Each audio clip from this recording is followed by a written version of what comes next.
With almost 50 years worth of happy customers, no one comes close to perfecting the Europe holiday experience. Europe is just better with Chan Brothers Travel. Time brought to you by Chan Brothers Travel. 9:30 p.m.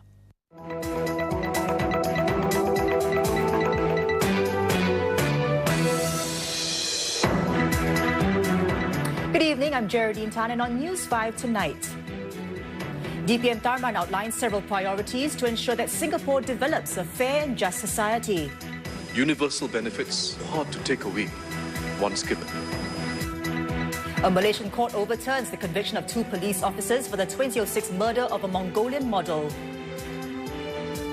Day 2 of Guo Xilai's trial in China focuses on a French villa and a football club.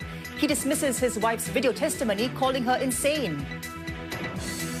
And a photography intern is gang raped in Mumbai and a colleague tied up and beaten. In news just in, Deputy Prime Minister Tharman Shanmugaratnam says the government will ensure that its policies can be funded and sustained well into future generations, even as it, in his words, intervenes boldly to narrow the income gap towards a fair and just society. He was speaking at the Singapore Academy of Medicine, where he was conferred an Honorary Fellowship.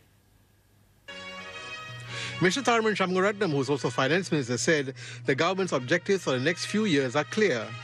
Both the community and government must play a greater role to support individuals, especially low-income families and the elderly.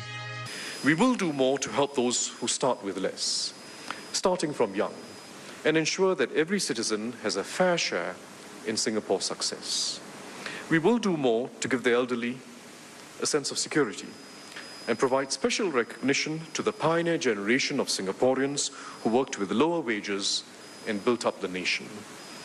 He listed out several priorities for the government. 1, delivering policies for a fair society for generations ahead. We should continue to target subsidies at those who need them the most, instead of committing to benefits for all. Universal benefits are not just wasteful, but inequitable. They're also hard to take away once given. 2, for the government to design spending and subsidies in ways that will reinforce individual effort and responsibility for the family.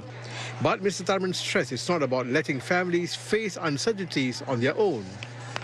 It is a strategy of government support for efforts by individuals to learn and achieve their aspirations, to own a home by working and paying down a loan, and to save for their retirement needs. It may be a paradox, but this paradox of active government support for self-reliance has to run through all our social policies. It is how we help people to stand with pride and contribute to society. 3, for the government to find ways to support community initiatives. Tax incentives and grants will continue to support these aggressively. And as the government increases its social spending, Mr. Tharman said it will stick to a progressive system of taxes and benefits. But thinking about a fair society cannot be purely in wage or income terms, he said. It's also about people having access to quality living in public spaces.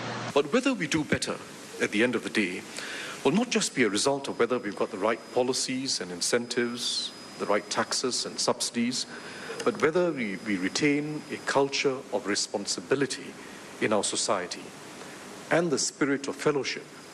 We all play a part in keeping ours a fair and just society and taking pride in making it so. The good news, Singapore is starting from a position of strength, not despair, said the Deputy Prime Minister.